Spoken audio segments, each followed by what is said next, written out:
Adiala jail में cipher case की समाअत आज फिर होगी। बानी पीटीआई और शाह महमूद कुरैशी को 342 के बयान के लिए सवालनामा दे दिया गया। सवालनामे में मुल्ज़मान से तकरीबन 36 सवालों के जवाब मांगे गए। गुज़िश्ता रोज समाअत के दौरान अदालत का माहौल नाखुशगवार होगा। शाह महमूद कुरैशी और बानी पीटीआई गुस्से में आ गए, शोर शराबा किया।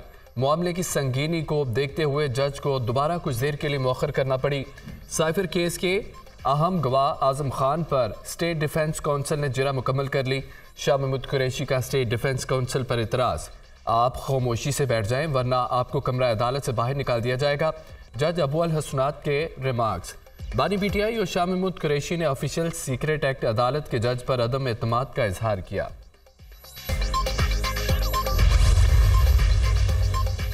खित्ते में बड़ी जंग नहीं चाहते मगर जो करना है वो करेंगे। ईरान के साथ जंग नहीं चाहते। इसराइली कैदियों की रिहाई के मुआहदे के लिए बातचीत तामीरी रही।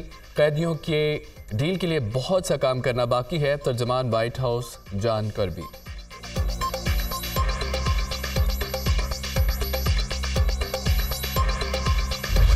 मैं बेकसूर था, जानबूझकर सलाहें दिलाई गई। मेरे साथ ऐसा करने वाले एक एक करके चले गए।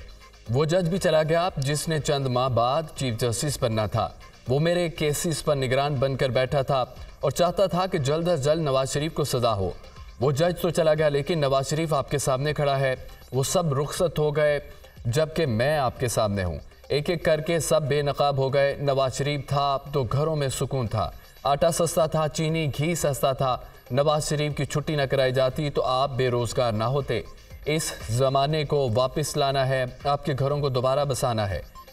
इस मुल्क को और कौम को अपने पांव पर खड़ा करेंगे। कायद मुस्लिम लीग नून नवाज शरीफ का अवामी इज्तिमा से खिताब।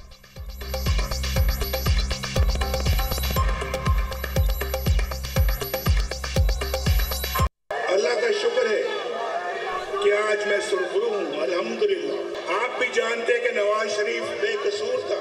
इसको जानबूझकर सजाएं दी और सजा देने वाले जज एक एक करके रुखसत हो गए। वो जज भी रुखसत हो गया। सुनो, वो जज भी रुखसत हो गया जो चंद माह के बाद चीफ जस्टिस ऑफ पाकिस्तान बनने वाला था। वो क्यों चला गया? क्यों गया? दाल में कुछ काला था। पता था कि चोर की दाढ़ी में तिनका है। आज देखे वो इस्तीफा दे रहे हैं और नवाज शरीफ आपके सामने खड़ा है। 2017 में जब नवाज शरीफ साहब को एक बेटे से तनख्वाह ना लेने पर शर्मनाक वाकया पूरी दुनिया में हुआ और नवाज शरीफ साहब को डिस्क्वालीफाई कर दिया, तो मेरी वालदा नवाज शरीफ साहब ने कहा कि इस हल्के से या मैं आऊंगा या मेरी वाइफ होंगी।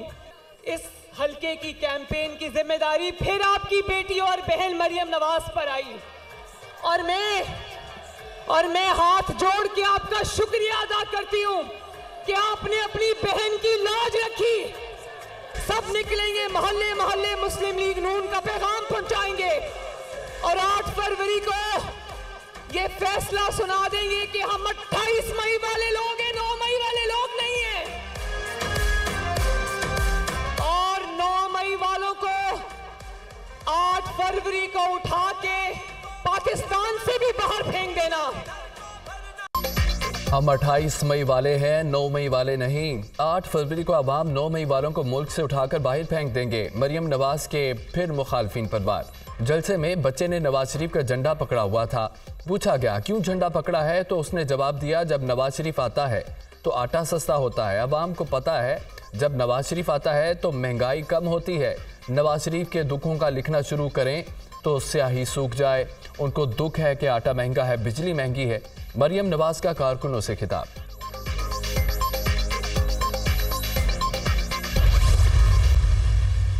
8 फरवरी को जब आप नवाज शरीफ को शेर पर मोहर लगाकर वज़ीर आज़म बनाएंगे, 9 मई के दिलखराश वाकयात के हवाले से 9 मई का अंधेरा 9 फरवरी को छट जाएगा। हर तरफ रोशनी होगी। ये राजनपुर का डिस्ट्रिक्ट हेडक्वार्टर अस्पताल जिसको 15-16 में एक जदीद अस्पताल बनाया, दूसरे सूबों के बड़े बड़े किसी शहर के साथ राजनपुर के अस्पताल से मुकाबला कर ले, मुआवजा कर ले, फैसला वही हो जाएगा। 9 मई का अंधेरा 9 फरवरी को छट जाएगा। नून लीग की हुकूमत आई तो जनूबी पंजाब को मिनी लाहौर बनाएंगे। तमाम मुल्की मसाइल का हल नवाज शरीफ के पास है। नून लीग ने राजनपुर में तरक्याती मंसूबों का जाल बिछाया। सैलाब आया तो जनूबी पंजाब के लोगों की खिदमत की। राजनपुर DHQ को बेहतरीन अस्पताल बनाया, CT स्कैन लगाया। दूसरे शहरों के बड़े बड़े अस्पतालों का राजनपुर के अस्पतालों से मवाजना कर लें। 4 साल जादू टूने में लगा दिए, कोई काम नहीं किया। 4 साल में जनूबी पंजाब को गुलो गुलजार बना देना चाहिए था। सदर नून लीग शहबाज शरीफ का राजनपुर में जलसे से खिताब। शहबाज शरीफ साहब के पास कैपेसिटी भी था, मौका भी था कि वो पाकिस्तान के इन मसले को we sort of take the bull of the Pakistani economy by the horns and इसको मसला को हल भी करता, उसको उसका सियासी फ़ायदा भी मिल रहा होता, उसके नाम सोने अल्फाजों में तारीख़ में लिखवाया भी जाता। मगर अनफॉर्चुनेटली जो मैंने अपने आंखों से देखा, शहबाज शरीफ साहब अपने मियाँ साहब से आज़ाद नहीं था। अच्छा, उसको लंदन को रिपोर्ट करना पड़ता था। पूरा हुकूमत के हर फाइल को पहले क्लियरेंस लंदन से होता था, फिर वो फाइल जो है वो अप्रूव हो जाता है, जिसकी वजह से बहुत सारे काम जो है वो सुस्त रवि का शिकार था। मुमकिन है नवाज शरीफ चौथी बार वज़ीर आज़म बन जाएं। हो सकता है हमारी हुकूमत को ज़्यादा कामयाबी मिले और हमारी हुकूमत बन जाए। मियाँ साहिब खुद और उनकी जमात ये जाहिर कर रही है कि मियाँ साहिब चौथी दफ़ा वज़ीर आज़म बन गए हैं। पाकिस्तान की अक्सरियत मियाँ साहिब को वज़ीर आज़म नहीं देखना चाहती। हो सकता है अवाम 8 फरवरी को सरप्राइज़ दें। साबित कर सकता हूँ कि आज मुल्क में जो गुर्बत और बेरोज़गारी है ये नवाज शरीफ की वजह से है। शहबाज शरीफ की इसमें कोई गलती नहीं है। शहबाज शरीफ के पास मौका था, वो पाकिस्तान की मईशत दुरुस्त करते, लेकिन वो मियाँ साहिब से आज़ाद नहीं थे। शहबाज शरीफ ने नवाज शरीफ की वजह से IMF मुआहदे में ताख़ीर की। हर फाइल को मंजूर करने के लिए लंदन से इजाज़त लेना पड़ती थी। बानी PTI और मियाँ साहिब ने सियासत को सियासत नहीं छोड़ा, उसको ज़ाती दुश्मनी बना लिया। उनका ख्याल है जो उनके साथ हैं वो ठीक हैं, जो उनके साथ नहीं वो गद्दार हैं। सियासतदानों को सियासत के दायरे में रहकर सियासत करनी चाहिए। मियाँ साहिब के साथ मिलकर काम करना मेरे लिए बहुत मुश्किल होगा। पुरानी सियासत और सियासतदानों को हटाने की जिद्दोजहद कर रहा हूँ। आवाम से अपील है नई सोच का इंतखाब करें। PP चेयरमैन बिलावल भुट्टो जरदारी की दुनिया न्यूज़ के प्रोग्राम ऑन द फ्रंट में गुफ्तगू।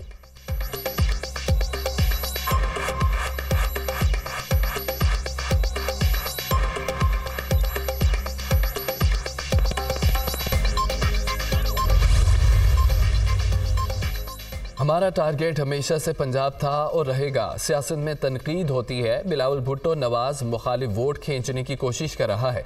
हमारे लिए इस वक्त नवाज आमी वोट ही नहीं, मुखालिफ वोट भी ज़रूरी हैं। पीपल्स पार्टी पंजाब में आज़ाद उम्मीदवारों के बगैर अच्छा रिजल्ट देगी। शहबाज को वज़ीर आज़म बनाया मगर ये लकीर के फ़कीर हैं, आउट ऑफ बॉक्स नहीं सोचते।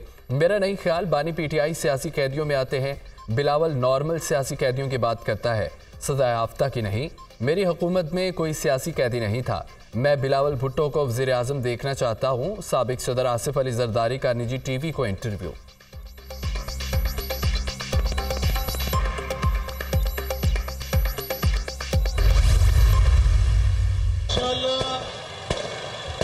आपका जज्बा ये निशान नहीं कर रहा है कि 8 फरवरी को इंशाअल्लाह ताला शेर पूरे पाकिस्तान में जीतेगा। नवाज शरीफ के संग पाकिस्तान को महंगाई की मुश्किलात से निकाल कर दम लेंगे इंशाअल्लाह। और जिस तरह से बिजली की लोड शेडिंग के अंधेरों को दूर किया, उसी तरह महंगाई के चिंग को बोतल में बंद करेंगे इंशाअल्लाह। मुस्लिम लीग नून का इंतखाबी बयानिया खिदमत और मईशत है। हमारी हुकूमत ने मुल्क में सड़कों का जाल बिछाया। $55 अरब की सरमायाकारी से बिजली के कारखाने लगे, मोटरवेज बनी। मुस्लिम लीग नून के दौरे हुकूमत में आवाम को महंगाई से छुटकारा मिला। अब भी मुस्लिम लीग नून तरक्की और खुशहाली का पैगाम लेकर मैदान में उतरी है। नवाज शरीफ और शहबाज शरीफ तरक्की और खुशहाली का आहिस्ता आ रहा है। हमारा माजी गवाह है। लोड शेडिंग ख़त्म करने का दावा किया तो पूरा किया। 8 फरवरी को शेर पर मोहर लगाकर पाकिस्तान की तरक्की पर मोहर लगाएं। साबिक वज़ीर आला पंजाब हमजा शहबाज का लाहौर में इंतखाबी रैली से खिताब, रैली में आतिशबाजी और घोड़ डांस का शानदार मुजाहरा।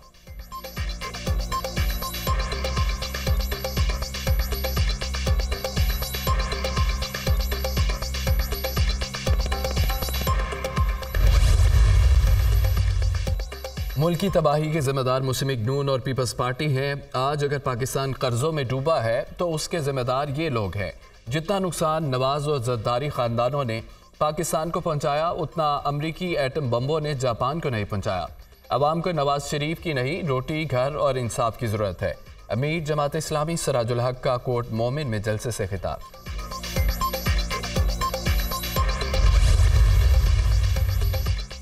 हम 35 साल से इस शहर का मैंडेट रखते हैं। 2018 को जो कामयाब हुए वो खुद हैरान थे। कराची क्या 2008 से पहले ऐसा था? मुशर्रफ दौर में बल्दियाती निज़ाम को जिस तरह कराची में कामयाब किया गया, लोग उसकी मिसाल देते थे। लाहौर में कराची के मेयर की मिसाल दी जाती थी। जिन हालात को MQM की पैदावार समझा जा रहा है, MQM उन हालात की पैदावार है। MQM कन्वीनियर खालिद मकबूल सिद्दीकी का तकरीब से खिताब।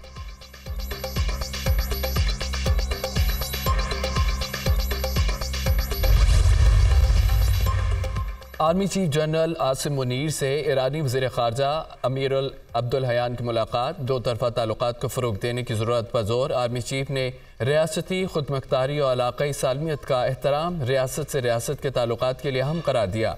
खुदमुख्तारी और जोग्राफ़ियाई हदूद का एहतराम किया जाना चाहिए। आर्मी चीफ की गुफ्तगू। दहशतगर्दी के मुश्तरका खित्ते से बाहमी ताउन, बेहतर कोऑर्डिनेशन और इंटेलिजेंस शेयरिंग के ज़रिए निपटने की ज़रूरत है। बरादर मुल्कों के ताल्लुकात में खलल डालने की इजाज़त नहीं देंगे। मुलाकात में इत्तफाक।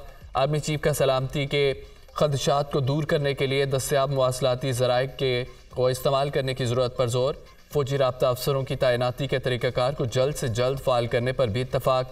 फ़रीक़ैन का सरहदी इलाके में अमन, इस्तेहकाम और खुशहाली के लिए अपने अज़्म का अदा।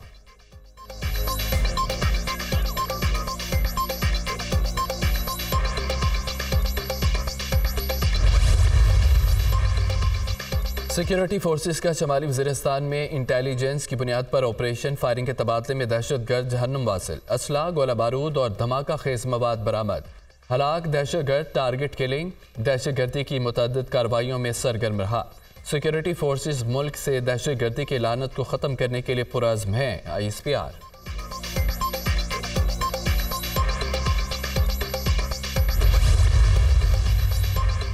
मच बलोचिस्तान में BLA के दहशतगर्दों के हमले की कोशिश नाकाम। सिक्योरिटी फोर्सेस का भरपूर जवाब। दहशतगर्द मुअस्सर जवाब के नतीजे में बुखलाकर पसपा हो गए। सिक्योरिटी फोर्सेस का दहशतगर्दों के खिलाफ सर्च ऑपरेशन जारी। मच में सिक्योरिटी फोर्सेस ने दहशतगर्दों के 3 हमलों को नाकाम बनाया। सुबह तक तमाम दहशतगर्दों का खात्मा हो जाएगा। सूबाई वज़ीर इत्तलात जान अचकज़ई।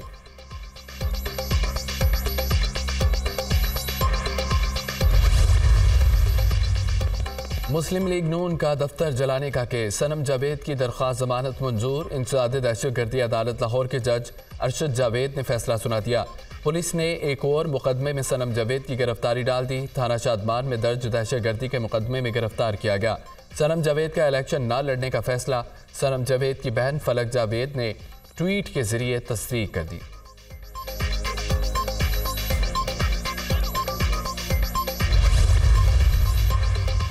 शरह सूद 22% पर बरकरार। गवर्नर स्टेट बैंक ने नई मॉनिटरी पॉलिसी का ऐलान कर दिया। 6 माह में ज़र मुबादला ज़खायर $8 अरब से बढ़ गए। तमाम बैरूनी अदायगियों के बाद ज़र मुबादला ज़खायर बढ़े हैं। आइंदा 2 माह में महंगाई की शरह में वाज़ेह कमी आएगी। रवा माली साल GDP की शरह 2 से 3, महंगाई 25% तक रहने का इम्कान। Governor state bank Jameel Ahmed की गुफ्तगू।